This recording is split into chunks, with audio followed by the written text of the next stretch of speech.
you drive down the road, you're in a patrol car and you hear shots going off. Again, I worked midnights and you're like, you couldn't really tell because you're driving down the road exactly where. So it was a crazy time, and it was like, what did I say? Drugs, murder, and guns were the menu of the day every day.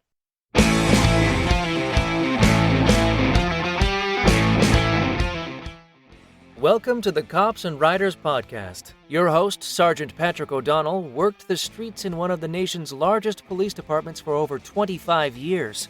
Ride along with O'Donnell and his expert guests as they help you navigate the oftentimes confusing and misunderstood world of law enforcement. O'Donnell and his guests on this show do not represent any law enforcement agency. The content of this show is not meant to be legal advice. If you think you need a lawyer, you probably do. Hey, Cops and Writers, thanks for being here with us today for another episode of the Cops and Writers Podcast. I'm Patrick O'Donnell, and I'll be your host for today's show. This show is listener-supported, so thanks to all of you who keep the show going. I would especially like to thank those of you who are patrons of the show. Your generosity helps pay for the software, equipment, and my time producing this show. Yes, you too can become a patron for less than a cup of coffee or a pint of Guinness. Just head on over to patreon.com/Cops and Writers. Today on the show, I have with me former City of New York police officer, best-selling and award-winning author, ghostwriter, editor, author coach, and CEO of Storehouse Media Group, Sherrie Price Clark. Sherrie started her career with the NYPD in the early 90s while the city was at war with itself. She spent nearly a decade on the street and hung up her Sam Browne Belt to forming a nonprofit helping domestic violence victims. She moved to Florida and worked with the Northeast Florida Human Trafficking Task Force. Sherrie never turned her back on the publishing business, following her passion for helping authors and being of service. She is now the CEO of Storehouse Media Group. This was a fun interview talking about the old school NYPD and the business of being an author. Please enjoy this wide-ranging interview with Sherrie Price Clark. Sherrie Price Clark, welcome to the show. Well, thank you so much, Patrick O'Donnell, for having me here. It's such a pleasure and an honor to be here. We just saw each other like a week ago. I was on your podcast. I know. We're just getting to know each other pretty good, right? Yes, absolutely. And what is the title of your podcast? Well, it's the Neil Haley Show, with a simultaneous cast with the Storehouse Media Group. Okay. So, All righty.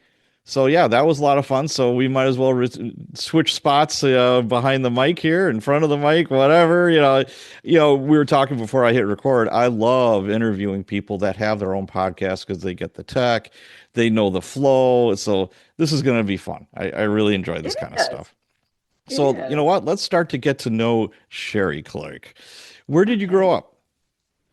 Well, I actually grew up in a little town called Soddy Daisy, Tennessee, which is probably about 20 miles northeast of Chattanooga, Tennessee. Okay. Yeah. And how would you describe your childhood? It was great. I had fun. I was involved in school. I had a lot of friends, and I was super active. I was in gymnastics and then went on to be a cheerleader. And I had a grand time in school. Okay. How would your childhood or teenage friends describe you? Oh my gosh. Um, I think somebody who just loves fun and adventure. I think. I hope. What your parents do for a living? Well, they were both entrepreneurs. Oh, okay. So yeah, I ended up getting the bug on that. And so my dad started, he'd been selling insurance. He started his own agency. And my mom, she just decided she would join him because he needed help. And then she went on to get her bachelor's in accounting, and then she became a CPA. Oh, wow. Okay. Yeah. Very Yeah. cool. Now, Yeah. when you were younger, what did you want to do when you grew up? What was your career aspirations? When I was younger, I don't know if I really thought much about that. Where I grew up, it was a very small town. And so back then, where I grew up, the four choices for women were teachers, secretaries, nurses, and moms. And I just wasn't interested in any of them. So back in, I know it was that just wasn't me. I mean, they're great, the people who do that, and then they do a great job, and the professions, but it wasn't my profession. Again, a lot enough. They weren't enough adventurous for me. I wanted something fun. So as I started getting into high school, I did start looking into law enforcement, and like, because that always had my attention growing up, everybody liked these cartoons. My favorites, Josie and the Pussycats and Scooby Doo, because it was about investigations. That was me as a little girl, and I love those shows, still do, to be truth be known. But I loved them, and I loved the investigative aspect. And then when I started reading, I became an avid reader. And I started reading a lot of detective books. And of course, a lot of them fell into where? New York City. Okay. So, what and who were some of your biggest influences when you were growing up? Oh, with my career, well, we had a really small department, police department there, and I think they had just a handful of cops. And there was one guy who dated my friend, and he was a big influencer. He was young, uh, with the law enforcement. And then once I graduated, I did get off the trail of law enforcement and went on to other things, but I ended up coming back to them at that time. So I will tell you, growing up without any, celebrity status, my mother was my biggest influence. Okay. She was the kind of mother growing up. She continually, like, do the right thing, the golden rule, do unto others, as you want them to do unto you. There's no such thing as luck. You create your own luck. Absolutely. Fate doesn't come knocking at your door. You got to go out and get opportunity, those Yep. kind of things. And she was always saying those and always implanting them in me growing up. And as a mom, I really hope to do that with my own kids, but it kind of formed and developed who I became as well. Interesting. Now, were there any family members in law enforcement? No, not a one. I Oh, was the first. now after high school, did you go on to college or what did you do after high school? I did. I went on to college, and I really, wasn't quite sure. I thought, well, maybe I'll just, go into business, but everybody was going into business. So I kind of like wanted to just kind of do my thing. I got into the martial arts over to the side. And I really enjoyed that. And then I went on, and I graduated with a merchandising degree because I didn't really, I was still kind of like, I was still drawn to law enforcement, but still at that time, it wasn't really something women did. Like military, law enforcement, it wasn't anything you really ventured into at that time. But I didn't want to do what everybody else was doing. So I graduated college, and I did work for a retail store. And then I went on, and I worked for another company in construction. And then I moved up to New York City. Wow. And So, how big of a change was that where you're living in this small little town and you moved to New York City of all places? Oh my God. What year was that? that was in, what year did I move? I moved in 88. Wow. 88, I'm pretty sure it was 88 or 89. Yeah. And well, I actually had been living in Jacksonville. We moved down there in my senior year of high school. Okay. And I lived in Jacksonville, Florida. And I moved up there, and I got a job. The reason I moved is because I got a job working for the Disney Channel of all Oh, things. no kidding. Okay. Yeah, I loved it. It was a great job. And that's when cable was becoming a big thing, and I ended up, meeting some people and hanging out with cops. And there was, full circle. I just loved reading about it. I loved watching shows, Angie Dickerson, all those. Oh I yeah, loved those. policewoman Pepper. Yeah, That was Pepper. We had a female cop that I worked with that we kept on calling Pepper. And at first she didn't know that's funny. why. And my partner was a female. It's like, oh, there's Pepper. Yeah, it's like, okay, from policewoman Angie Dickinson. And then she got the joke and she got personalized license plates, Pepper. Oh, wow. That's So so awesome. she owned it. I mean, it was. God, that was funny. So you moved to New York, you're working for the Disney Channel, you're mingling with cops, and you still have that like police bug inside of you that kind of wants to come out. It- Now, did you have a chance to talk to any women cops? Because there wasn't a lot of females back then in the No, job. Did you have the opportunity to talk to them and say, hey, what's it like? I did. I met a female cop. We became friends, and she seemed really just like really no complaints. And I said, well, I'm gonna throw my name in the hat. And I did, and I took the test. And then, they start the vetting process, which it seems like it takes forever. And then I got called to come on board. And I was like, wow. And the problem was is I was working and I had to tell my boss, I got told on a Thursday afternoon that I had to report there on Monday. And I've never done that, like left an employer, like In the that. lurch. I give Right, two yeah. weeks notice, but it was that or lose the opportunity. Yeah, And you I got to take really it. wanted it. Yep, you got to take it. That's for sure. Now, the big Yeah. question, what mom and dad say is like, yeah, I went to New York to work for Disney, but hey, I'm going to be a cop in New York now. I mean, what were they saying? My mom was like, wait, what? Yeah. Yeah. She was like, she wasn't surprised though, because she knew, growing up, she would see, my interest in that area and the shows I watched and the books I read. So she wasn't surprised, but she didn't like it at all. And she's like, New York City, you sure you don't want to come back home and do that? Like, Right. I'm good. I'm good.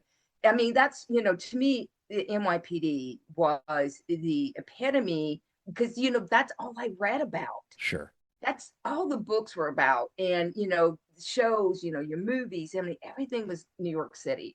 And so that was in my little country mind, as far as I got was New York City. If you want to be a cop, that's where you do it. And so that's what I did. Wow. So, yeah, my next question was why NYPD, but I think you already answered that. Yeah, yeah, kind of went together. But yeah, and I loved it. It was it was just a really it was the best job. Yeah. Now, your academy experience, what was that like for you? And how many women were in your like platoon or class or whatever you call it? Well, we had a class of over 2,200, best of Wow. my recollection. It was God, a that's big big. class, Yeah.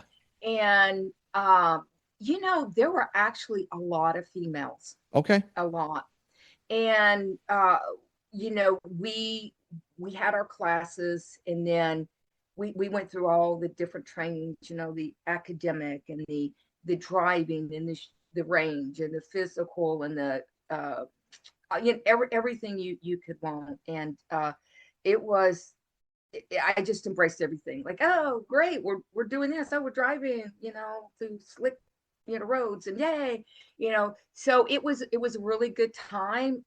It was hard. It was very strict. You had to walk in with your shirt buttons, straight, Hmm. and then straight line with zipper on your pants and your belt, buckled the right way. And I mean, your hat on the right way because you wear these little cadet hats, and everything had to be perfect, or you would get called.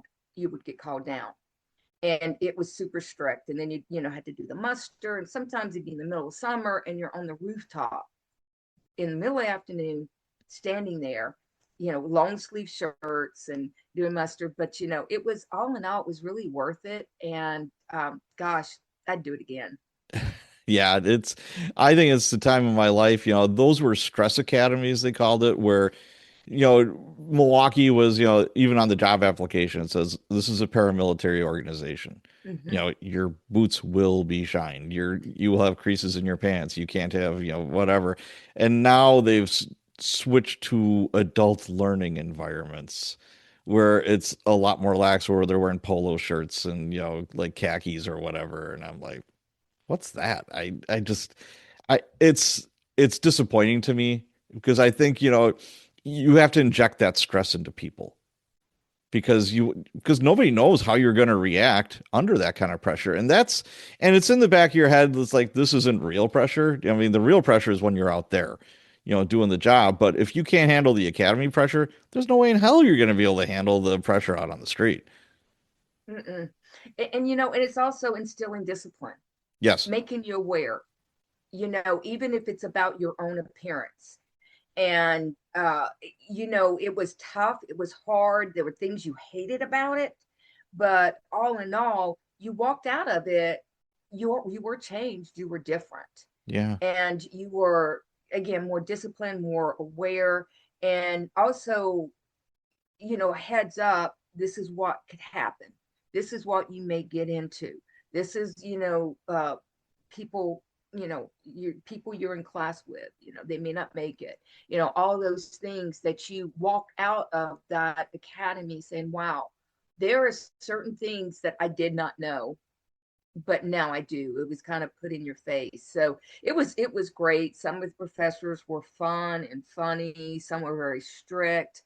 But it was great. We had social studies because New York City is the melting pot, Sure, sure. and so they wanted everybody to know every culture, that how to deal with each culture. Right. And of course, we had law, we had social studies, we had there's a few other classes we had, but I enjoyed those. I Yeah. enjoyed law. That was a really good class. Yeah, I remember taking criminal law and report writing. We hand wrote all of our reports. There were no computers back then. No, no. And I remember TPO, TPO, TPO, time, place, occurrence, time, place, occurrence, time, place, occurrence for your reports. And I tell you, Patrick, I think that in that being, bred into me, like pushed into me as I became a writer and an author, it was great training. I now, when I write, what goes through my head, time, place, occurrence, because even with books, you need to have that structure, especially if you're doing a memoir, an Sure. autobiography, or, really a lot of your different books, time, place, occurrence. And it helps you get that flow and that chronological consistency going on. Yeah, for us it was day, date, and time. Every report started with day, date, and time. Yeah, Yeah. that's no matter what. So that yeah, I do like that. And then you graduate from the academy. That's at Madison Square Garden. They have the graduations, right? It was. How It cool is was. that? And now, did your mom and dad come to that? My mom did. My Okay. mom came to it and she would not have missed it. She didn't want me doing it, but now that I've done it, she's going to support me. Uh, So she came up to it, and I think my grandmother did, and some friends. And I was, I'm going through pictures now because I'm doing some purging, and I came across some pictures after the graduation and with friends and hugging them. And so, I guess, well, I had some coworkers come to it as well. So it was kind of cool. But yeah, we wore the white gloves, yep. and that whole Madison Garden, it was a sea of blue with these white gloves. Everybody had on white gloves. Yep. And if you look at it from a, perspective of far away, how cool was that? Absolutely. That is so neat. That yeah, an academy graduation is probably one of the coolest things you're gonna like go through, and you couldn't be more proud, you couldn't be more happy, you couldn't be more relieved. It's like, oh cool, I made it through, blah blah blah. And then there's just a tinge of apprehensions like, okay, now what? Now I'm a cop. They actually gave me a gun and a badge, and you're like, oh boy, all right, this is very real. Um so Yeah. when you graduated, did they give you like a wish list at all, like where you wanted to be assigned to, or they just threw you where you were needed? No, I got a wish list. And when I got on to the transit police department, Okay. New York City Transit, because of my scores, because they would take. But anyway, I got onto that, wasn't chosen. It's what I got put into. And so I chose District 2. District 2 covers everywhere. And back then, World Trade Center up through Times Square. And I think it included Gracie Mansion, which is the mayor's, house, and Yeah. all the way around. So it covered all of South Manhattan. And so, I remember the World Trade Center being there and going underneath the World Trade Center and sometimes upstairs, and because it was the end of the line, of course, because it's right there, at the end of the borough. So we would, take breaks and go up, and of course, we, you know, uh, meander up to the streets to go eat or whatever. But hanging out under the World Trade Center was such a cool thing. It was really a good time. You see what happened. I've been there since, and you see that there are now holes there, Ugh. and you're like, wow, I was down there when it was here, N- and patrolling. Were you working when there was the bombing underneath the World Trade Center? I wasn't working at the time. I Okay. mean, I was on the job, Oh, but I wasn't like working. I was off that day or whatever. okay. But I do remember going there and having to sit, and because it was a big hole, and Sure. so they had to have cops around to watch it. And I Wow. worked midnights, so 11 at night to 8 in the morning, Okay. and so that was part of what I and other people had to do. We'd get flown from Brooklyn because I started in Manhattan in transit, and then I rode over to City, and they put me in Brooklyn. And so they would fly us over. Not They would have us come over from Brooklyn and sit and watch the whole. So when you first got on patrol, what surprised you the most?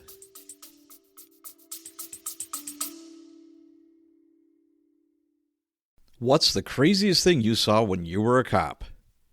My first week on the job, a guy running at me with a butcher knife. He just killed his brother over the last hot dog. That's chapter 1. There are 33 more. Police Stories, the rookie years just launched. Available now on Amazon.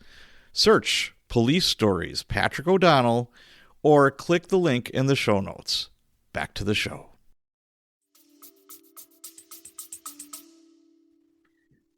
I think what surprised me the most was, I, you know, we got respect in uniform, but then there wasn't any respect. It's according to where they were. I mean, people would cuss at you and yell, but I don't know if I could say I was really surprised at a whole lot, because I think I was still like in awe and wonder, just taking it all in, and everything was new. I remember there was a man sitting there and I had my FTO with me, and he was sitting there, uh, put a can out to take money donations with Yeah. his dog, and my heart went out to him and the dog, so I leaned over to give the money, and my FTO stopped me. He goes, no. He goes, you want to help them? Give them a sandwich, give them a cup of coffee. Yeah. Don't give them money, because you don't know what they're going to do with it. So that was a kind of a surprise for me, because I'd never thought of it that way. Just kind of an open eye. Now, when you first got on, what were your career aspirations? Were you like, man, I gotta be a detective. I gotta do undercover work. I gotta. What did that look like? I wanted to be a detective because I've been reading about them in all these books and watching them Sure. in all these shows. And that's where, again, my country mind went to. I got to be a detective. Okay. All right. Yeah. Now, you started in 1991. How would you describe the city and the department back then? Um, the department, uh, it was, I don't know. I think there was a lot of political. That was probably another thing that surprised me, is the political, how much it played into the thing. And I would tell people I feel safer on the streets than I do within, because of the political, nature of everything was political. And there was a lot of crack houses at the time, a Oh yeah. lot of drugs, and cartels. So that was really an intense time of that, of the crack. Yeah, that was like the height of the crack wars. It was like the late 80s going into about the mid to late 90s. And that's probably some of the most violent times, most major cities, including New York, went through. And that we went through the same thing in Milwaukee where, man, people were getting killed left and right. Yeah. Yeah, and then you had the crack houses Yep. and the drug houses, and just you drive down the road, you're in a patrol car, and you hear shots going off. Yep. Again, I worked midnights, and you're like, you couldn't really tell because you're driving down the road exactly where. So it was a crazy time, and it was like, what did I say? Drugs, murder, and guns were the menu of the day every day. Yeah. That's what it Absolutely. was about. Yeah, for like where I worked, a city of 600,000 people, I think at the height we're close to 300 homicides and over 1,000 non-fatal shootings. Wow, And they that's were in almost one very a day. concentrated areas. Yeah. So it was that time, that's what was going on. Well, now, do you remember your first, different departments call it different things, like a hot call or code three or like a real stressful call that you went on? Oh gosh, I think there were a lot. When I was in the subway, you're on foot patrol, and your radio didn't work a lot.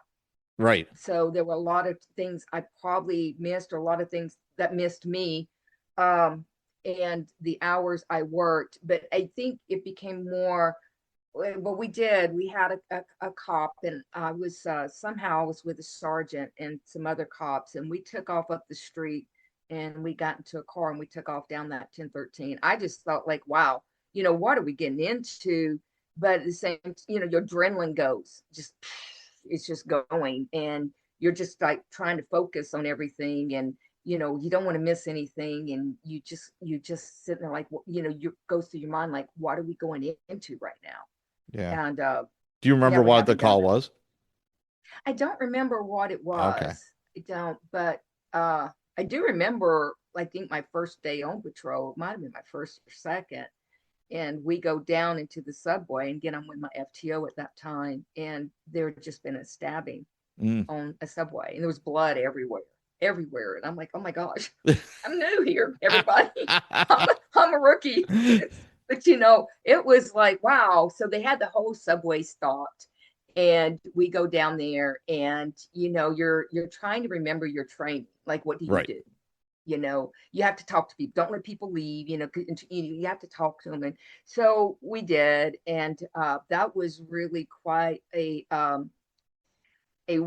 that was kind of a throwing cold water on you. Like, wake up. This is what you're heading for. Sure. And but and at the same time, it was really interesting on what was going on. It's like, you think to yourself, well, why would that person do that? I mean, just stab people there in the subway. It was crazy. Yeah. Now, what part of the job did you hate or love the most? I will tell you what I loved most about the job was the camaraderie, Oh, sure. the the that blue line, the other police officers, and having that awareness that they had your back. you know they were there for you, and vice versa. And that was probably one thing I loved the most. I would get back to probably the political. I think any police department has that big cloud of politics hanging over it. Oh, absolutely. And Yes. yeah, and I did not like that at all. Yeah, that's no fun, but I don't see a way of not having it. And a Yeah. lot of that is leadership. I mean, I love, books on leadership, leadership training, et cetera. I was a sergeant for 17 years. Best job on the department, I thought. And, you know, part of being a leader is, filtering or being the barrier between the politics and the BS and your guys on the street that are actually doing the work. They don't need to Yeah. be, involved in that. They don't need that extra stress. If you can deflect and do whatever you can to help them. I thought that was my job as a boss. But that's a great perspective too. You would be, as a boss, you'd be called a cop's cop, because you had their back, and you understand, you did the streets, you knew what that was like. Right. You knew those decisions they had to make, and why behind things that happen.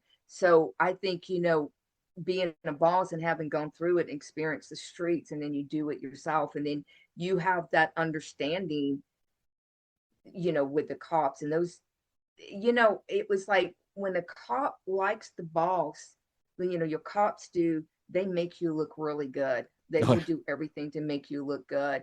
And but it's not really, they're not, I guess motivation, morale goes down when it's a bad boss, Yeah, you know. there's an art to it, and I worked with some that were role models and just mentors, and and that's one of the reasons why I did it. Because, and then another reason why I did it was I saw the opposite, just walking train wrecks of bosses, and you're just like, I can do a lot better than this. It's like, you know what? I don't want you being my boss. So another reason. Now, you left the department in 97 to start a business. How difficult was that? Well, gosh, I miss the department terribly, but I enjoy like I said, my parents are entrepreneurs, and I Sure. got that entrepreneur bug, and I wanted to do something that I could build. And so it was good, but it was kind of a slow, um, because I didn't have that background that a lot of people might have come out of school or whatever. But I remember, being a cop, you didn't have a whole lot of like nice clothes. And Right. I, yeah, and That I blue shirt remember, goes with those blue pants really well. Yeah, I know, that's what I loved about being in uniform. And then if I tore it that night or something happened, the city gives me a new one. I'm like, this is awesome. I didn't even have to think about what I'm wearing. It's like those black boots go really good with those blue shirts and pants. It's like, okay. yeah, and that's so true. You do have a limited wardrobe. Well, I did. Obviously, you didn't. And I was like, here I am in this business world, and my girlfriend's like, we can't be wearing that. So off to the shopping we went, and I'm like, what? Wait, what? So anyway, she literally, I tell people, because I look back at it, she's still my best friend, by the way. And I look back, and like she literally, had to dress me as far as picking out my clothes, because I was like, well, what's wrong with this? What's wrong with that? So that was a fun time. It was funny. And so I went out, and I at least I felt I looked professional. And it was, I was a writer always. And I remember I was in the police department, and I'd, you know, be inside, and I would look at reports of my bosses, and I would edit them. Loved it. Oh yeah, absolutely. There was no spell check back then. We had dictionaries with like half the pages missing, that were in the assembly that yeah, it just yeah, if you had somebody that could write a mean report, man, that was bonus. Like I said, Yeah. my first partner was a female and she went to college to be an English teacher.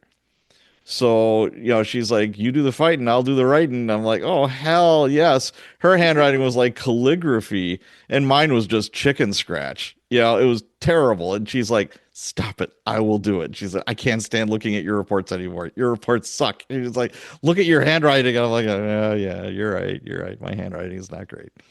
Well, my handwriting isn't that good, but I do remember when I was telling one of my bosses I was leaving, he was like, "What? Who's going to edit my report?" I mean, it was a serious question, and I'm like, "Well, I don't know. I don't know." That's funny. So I had that in me. And so I would, I started, doing proposals, and not for the police department when I got my Yeah. own business, and meeting with people. And of course, I don't ever have a problem with that. So I would meet with people, and yeah, that's how I started, that. And then I started a nonprofit for domestic violence. Mm. And that to me was just taking really a lot of my you know training and experience, and putting it into something, a nonprofit that I was able to make a difference in lives that were going on. So I don't know. I didn't have, because I think, my mom was there and I'd ask her questions. What do I do here? And she'd go, oh, you just do this. So I had my mom there showing me and telling me what to do. And then I was able to do it. And I mean, I love the police department, but I do love my entrepreneurism journey. So you started a nonprofit for victims of domestic violence, I did. and I'm thinking to myself, that must have been incredibly rewarding. It was really, I started working actually for a domestic violence shelter for a couple of years. So I gained some experience Mm. on that. And then when I started my own, um, I I was able to help people. To me, what I felt was lacking was awareness, because you think about it, OJ Simpson and Nicole Brown Simpson, they kind of put domestic violence on the map. Yeah, And you're right that's about when it that. And became, yeah, spoiler alert, OJ did it. Yeah. yeah, right. So that's when it became like a what? Before that, it was like, shh, it's family business. It's Sure. just family business. Yep. Now it's out there. And you had somebody who was heinously murdered. And so, I thought, well, we still aren't there yet. It's still, you look at certain environments, like, especially, with the church and everything. So everywhere I had this whole part of the organization was about awareness. And so I got out there. I was at schools and businesses and hospitals and you name it. I was on the radio, I was on television. Yeah. I'm talking domestic violence. I'm teaching people domestic violence and the Mm. awareness and what to look for in people that you see in signs. And then I had people come up and say, hey, I heard you. And because I heard you, I knew I had to leave. And then I found out, so many people would say, it was life-saving. And that was super rewarding, because I was able to take my past and put it into something very productive for now. And yeah, it was a lot. It was a very stressful job, though. It's very, because when people in that situation, they need you a lot, Oh yeah. because of the situation they're in. So it's a lot of pulling, and you have to set boundaries. But it was good. Yeah, unfortunately, most of the time it's women, not always, but most of the time it's women that are these victims, and they don't have a lot of friends or family. They don't have a support group, and then they see That's right. you as the support group. And like you said, you have to set boundaries, otherwise you'll burn up and you'll become, unuseful to anyone because it would Yeah. just get to you like that. Yes, and especially, when you have your own kids and your own family, Right. they need you too. So it's just kind of a fine line. So I did get a counselor to come, a therapist, to come and work there. But it was I went on for a while, and I got a lot of people educated. And hopefully they could educate people and so forth. Right. Now, when I was reading your bio, there was something in there about foster programs, and I believe it was you or somewhere I read is, foster programs are breeding grounds for human trafficking. Can you explain that? Yeah, what happens is, when these girls get older, especially, not saying it can't happen when they're younger, there's really, like, not a lot of people in their life. Self-esteem's low. And so what happens is that these traffickers, they have the antennas up, Yeah. and they know the buttons to push. And so they will start going and reaching out, being kind, and giving these kids the attention that they so want, the craving. And then after that, it's just a transition from, that section into going into trafficking. It's just, it's, it's a bad situation. And it's kids are just wanting that attention, and they know it. And traffickers know, they opportunist. Yeah. Yeah, they do, and they take advantage of it. And if the kid goes missing, who's going to miss them? Basically, they're a foster child, or Right. That's yeah. That's brutal, actually. Now, was it the foster parents that were doing the trafficking, or is it like acquaintances of these foster parents that kind of say, "Oh, look, there's Susie, she's a new foster kid," and like you said, the antennas go up. Is like, "Oh, okay, this girl's perfect for what I need."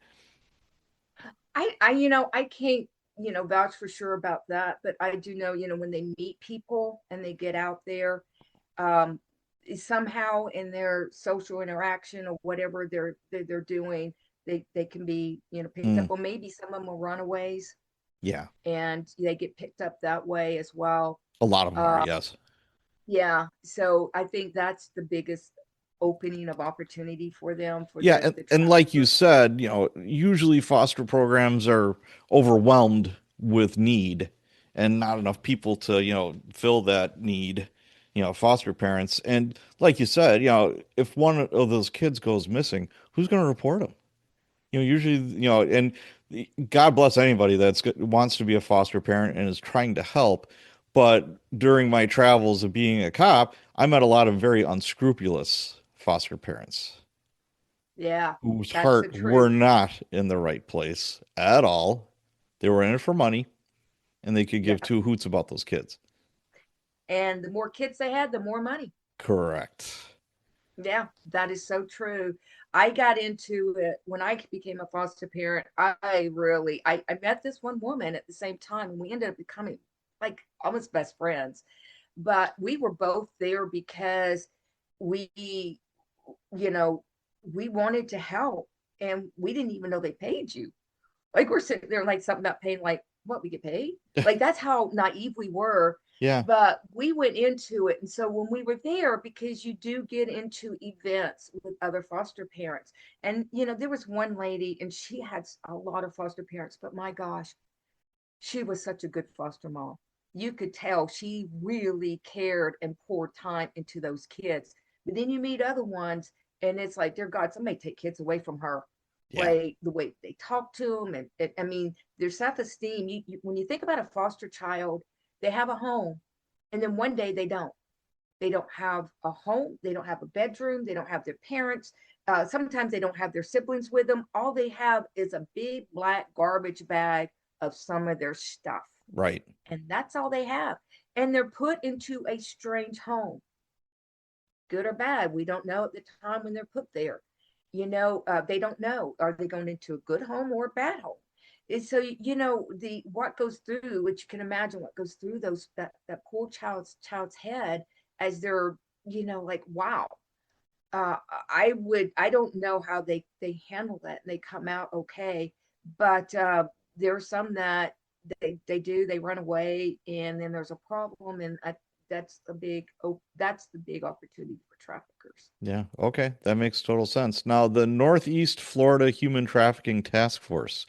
What is it, and what do we need to do to help combat human trafficking?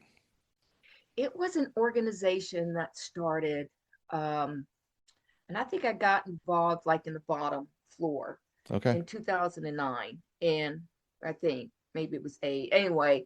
And they actually, it was, at the time, it was law enforcement and some NGOs.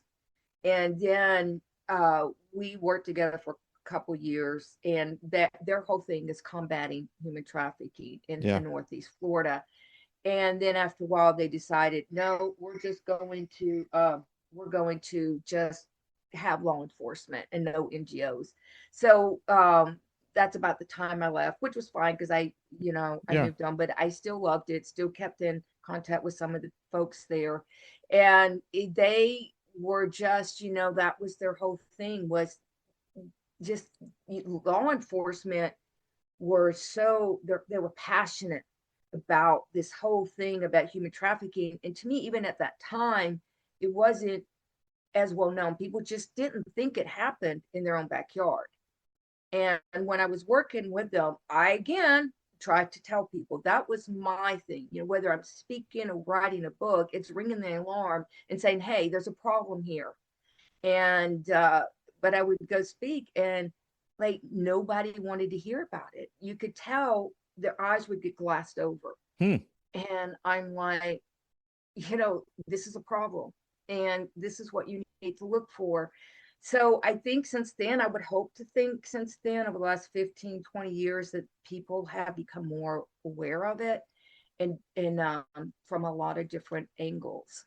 I think the awareness has been heightened. I don't know if the effectiveness of combating it has gotten any Yeah. better. I think, there's, like you said, there's a lot of opportunists and there's a lot of runaways. And those two things, it's just, I've seen it firsthand and it's sickening, to see what these girls go through. And it's just, oh, man, it'll shock you down to your core. And I, I would not want to do it for a living, being on one of these task forces night and day for years and years and years, because it just eats away at your soul. You're like, how can a human being be like this? Yeah, I know. And how can you even conjure these things up in your head? Oh, Like the things that you hear, when I've spoken to victims, it's like, what? yeah, Like, what depraved mind comes up with this kind of stuff? I yeah, mean, yeah, you've got the depraved mind, but it goes beyond that. So it's a real problem in this country, it and is. it's a problem in this world. And people get into it, and it's about money. Oh It's yeah, all about money. absolutely it is. And now the cartels are doing it. It just, oh God, it is such a criminal organization. It's got many tentacles, and it's like you said, it's all about money. So let's switch gears. Writing. How and when did you get involved in the publishing business? Well, I started editing in the police department. You started editing I started my your career boss's there. reports, which we would enjoy. Thank you very much. Yeah. So then what happened is I started getting into writing, marketing writing for marketing companies and other forms of writing. I did that as professional because I had kids and I wanted something that I could be home with my kids. Okay. So, and they were all little. So I started working there. And then a friend of mine came to me and she goes, you should write a book. And I'm like, I should write a book. So I started looking it up. Yeah, I have to be prepared when I do things. So I started looking it up.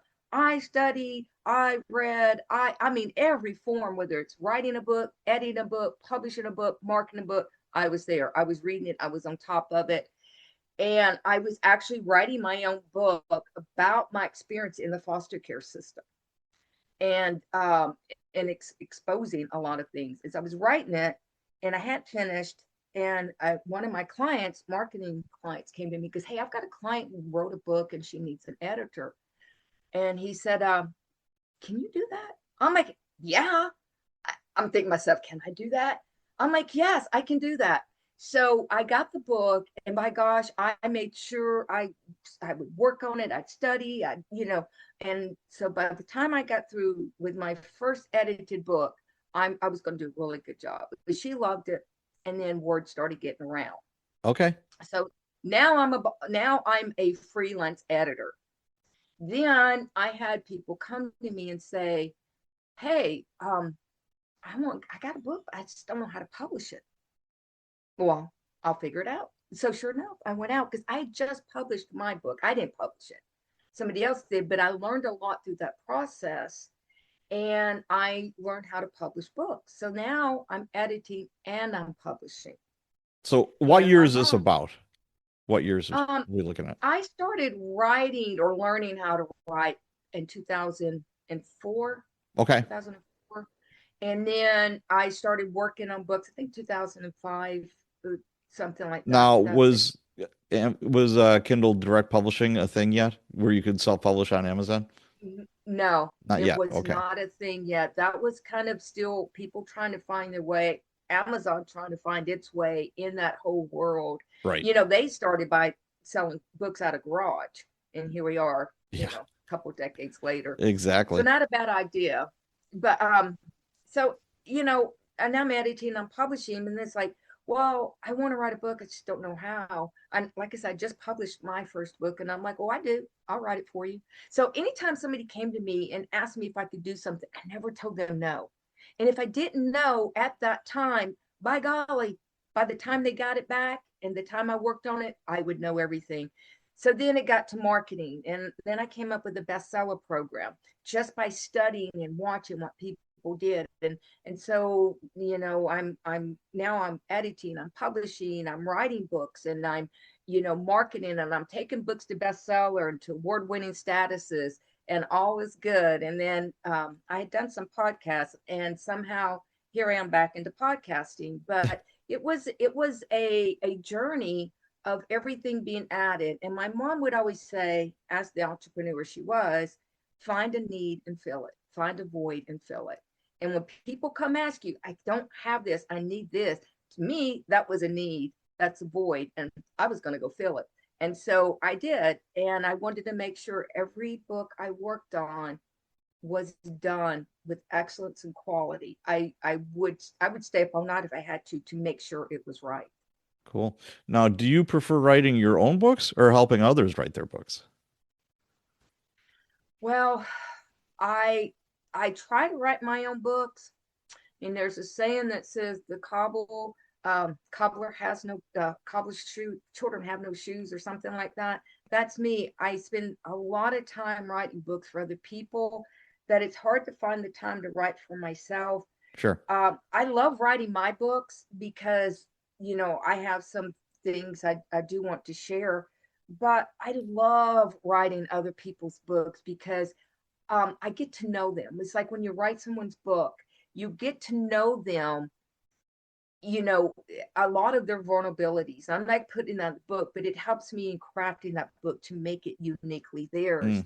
And I have had, just from working with people through, what I do, I have formed some great relationships, sure. best friend relationships, because it's one of those jobs that you have to get to know them, and you kind of know their secrets here, because they share things with you, and then you have to ask questions. There's where the interview comes out, from being a cop, and then I went on to become a licensed, Christian clinical counselor, and interviewing and working with people and trying to look under the hood and look under the parts. And so when I'm writing a book, that's what I tried to do. I tried to get underneath the hood and find things that they don't even know they have, and then Right. I pull that out. Whether or not we use it, it could be something to help craft the book, because I would never put anything. And I warn people, I'm like, be careful what you put in your book, because once it's out there forever and ever and ever. Amen. Yep. Now you might take it off the market and take that stuff out, but guess what? You got a lot of copies out there already that have that stuff in there. So Sure. be careful when you do that. Now, is this mostly memoirs? I do everything. Okay. I do memoirs, autobiographies. That's probably my favorite, but I do business. I do, what else? I do business. I do uh, children's books. I do novels. Everything in there. I think, I've touched Christian books, a lot of Christian books, Okay. teaching books. Yeah. Gotcha. Now, the publishing business is constantly changing. Algorithms are constantly changing. It's, now with AI, and I mean there's always some new thing and all that. What are some best practices we as writers can do to sell our books? What jumps out at you? I would say get a marketing plan, because you could have written the best book in the whole wide world, but if you don't let people know that you have a book, it's just going to be a book. So you make sure you have a marketing plan. There are some ways you can do it boots on ground, where you don't have to go through and spend all this money on marketing, but you do need to have something as you're writing your book, as it's in the publishing. Start thinking, how am I going to get this out? Who am I going to get it to? Who can I ask to help me promote? Social media, build your social media up, because you can, talk about it on that one. We know Jennifer Clark SQ. Yeah, That's how we met. I worked with her in her book, and she is such a go-getter. And you see her on social media all the time, and she's done pretty good with her book. I believe. And so she's a great inspiration for people to look at, like, okay, this is what you do.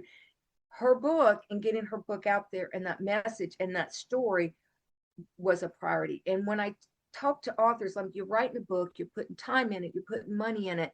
It's like another job, Oh yeah. and you need to treat it like another job. So, take it serious. This is your baby, and get ready to market, and market before it's out. Sure. Yeah, Start the process. absolutely. So how Yeah. important do you think it is for an author to have a platform? I think it's important. Okay. And the reason is that's how you're going to get books out. If you are submitting your book to a traditional publisher like Penguin Books, whatever, you're going to have to do a book proposal. And one thing they want to know is pretty much who your marketing platform is, Sure. because they're going to be investing in your book, and they want to know, am I going to get our money back? You know, so the marketing platform is important, but I will tell you, we've had people who didn't have a marketing platform, and we took it and we marketed them. And when we got it, they took advantage of our bestseller program, and they became bestseller. I mean, I'm talking about people. One guy, he had published his book 10 years before, and it just didn't do anything. We Yeah. took it, spruced it up a little bit, put it back out there, boom, went bestseller. So, you can do that. But if you're not going to hire somebody to help you with it that knows how, I would suggest, you know, get out there and start working on building that platform. Interesting. And don't just go out there and try to sell people. People want to get to know you Yeah, first. absolutely. Yeah, I wholeheartedly believe that as well. I've had people, I'm a huge believer in the super fans. There was a book, super fans, I think there's a couple of different authors that have, explored this and wrote books about it. And Pat Flynn was one of them. Very, very successful entrepreneur. And I remember listening to his podcast, and he's like, I'd much rather have like 1,000 super fans than 50,000 so-so fans, because they're going to do your advertising for you. It's all word That's of right. mouth.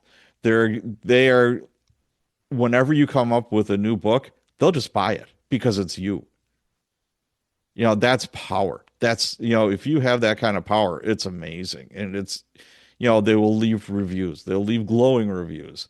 They'll tell their best friends. They'll do all of that stuff. And boy, I would love to have a small army of them than, a bunch of like, yeah, come see, come saw, whatever. Yeah, yeah. Because you could have 10,000 followers on social media, but followers don't mean exactly sales. Right. And if you got that small army that you're talking about and going into that marketing philosophy, know, like, and trust, that they've come to know you. And I tell people, like, you want to get out there, you want them to get to know you. Yep. And when we work on books, I try to, instill that and work with them to make it more, I don't want to say they're on the playboard, but making themselves more transparent. But they got to get to know you before they can like you, and they've got to like you before they can trust you. And once they trust you, they are your super army. Oh, They will go with you. They will promote you. They will talk about you, everything. And so that's why I say, when you go to social media, share of yourself, share things people would be interested in. And it's not all about like, oh, buy my book, because that will turn people off. But if yes. you can share and they get to know you and get to like you, by the time you get your book out, they'll trust you enough to buy it. Yeah, and I can't stress enough the importance of your email list. To have a newsletter. It doesn't have to be every day. It doesn't have to be every week. It could be once a month. It could be once every other month or whatever, but you own that. That's the That's right. beauty of a newsletter and an email list. The beauty is that you own it, and if X or whatever, Instagram or Facebook, goes under tomorrow, it's not a lost cause. Yeah, you'll take That's a right. hit, but at the end of the day, that's their platform. It's not yours. You're on there, but it's theirs. It's their rules. One weird thing, and I have an author friend of mine. She's had her third book out, and she's been in the business a long time. Doing, she had a great marketing strategy for release, and it's the night before a release date, and Facebook cancels her whole account. Oh my gosh. I felt so bad for her. But she did have super fans, and I'm one of them. I went up on social media and it's like, hey, you know what? This happened. Poor Debbie. Yeah, this is a good book. And Facebook went, no, we think X, Y, or Z about you. And it was all misconstrued. She was hacked, and she's still trying to get it unmessed up. And, there's a window for an opening, for releasing a new book, and it's come and gone. And I said, if you got an email list, if you got a newsletter, at least you own that. She does. She owns that. But I will tell you, she can relaunch that book. Yeah, you're right. She can, and there are just ways to do it. So, because readers, are readers, and they are, you know, they consume, and they're on to the next thing to consume. Yeah. But she Yeah, can but that's relaunch just it. one example of how, yeah, boy, things can turn on its head really fast. It could be brutal. Oh my So, gosh, yes. with you, Sherrie, I see an aura of being of service to others most of your adult life. Where did that come from? I don't really know. My mom was that way. Again, she was probably my biggest influence, and she never got into a service field, per se, but she would encourage me to help. And I think it's also that golden rule: do unto others Yeah, as you want them to do unto you. And it's like, I what would it be like if I was in that situation? I would want help, I would. And so it's just, I think it's just about that empathy of wanting to help people and knowing they need help. And so, but I don't know. I guess it's just from childhood. And I do remember when I was probably 8 years old and I was on the bus, and there was this little girl on the bus, and she had blonde, really thin hair, and she was being bullied mm, by the other people, and it upset me. And they were pulling her hair out, and I'm this little thing, and I'm like, stop! I'm trying to, stop them and get between them, like, leave her alone. And her hair, and she was screaming, and the bus driver did nothing, wow. nothing. So I think that really played a part in me too, is watching that, and the fact that, and I think the law enforcement came out, loved it, but we were burglarized. It was a very scary thing. And then I was 8 at the time, and I think that stuck with me as well. Sure. It's the burglary. And the guy was, I mean, he cut the phone cords, and my dad Wow. was out of town, like, he knew. Yeah, And he was there with the mask on and flashlight, and anyway, it was a whole story itself. But I think that really affected me. So I think there's just some things there, and just, I don't know, just having, like, if I was this person, I would like help, and I want somebody to be there to help me. yeah. Well, and I'll end that with there's no better feeling, I don't think, of being No, of service to others. no, it is. It's and knowing their gratitude, and they may not even tell you. Right. They may not even say, you might not ever get any thank yous or whatever, but Oh, what you absolutely. did, that somehow you made their life a little bit easier, better, or less stressful. Right. So let's start wrapping this up. We've been going at it for a while. What's next for you, Sherrie? Well, what's next for me is, I'm continuing with Storehouse Media Group, Okay. and we are, my Neil Haley. He's a business partner, and we do a podcast together. And we're starting a channel called Integrity Media, a TV streaming, and it's all pro law enforcement. It's pro military. It's pro faith. It's pro family. It's the kind that you could let your kids loose on and not worry about there being something in there that's not right, that Okay. you don't want them to be exposed to. But it's also to support those who supports us and who helps us. Again, law enforcement, military. It's really a lot about that. And so we want to have a platform that provides entertainment in that, in those genres, in those areas. Okay. So where can people go to find out more about you and your business? Well, storehousemediagroup.com is the website, and they can reach me. I got my email down there, Sherrie at storehousemediagroup.com. And yeah, reach out to me. Love to hear from them. If you want to write a book, especially, write it. There's just, that's a whole story in itself, Yeah. but I would suggest writing, whether you talk to me or somebody else, write your book, get that out, even if it's to leave a legacy for your family. Yeah, absolutely. That's just a really good thing to do. All right. Well, this has been a great conversation, Sherrie. Thank you so much for Yes. being on the show. Thank you, Patrick. Thank you for joining myself and my special guest, Sherrie Price Clark, as we took a stroll down memory lane with the NYPD and her exciting present career with Storehouse Media.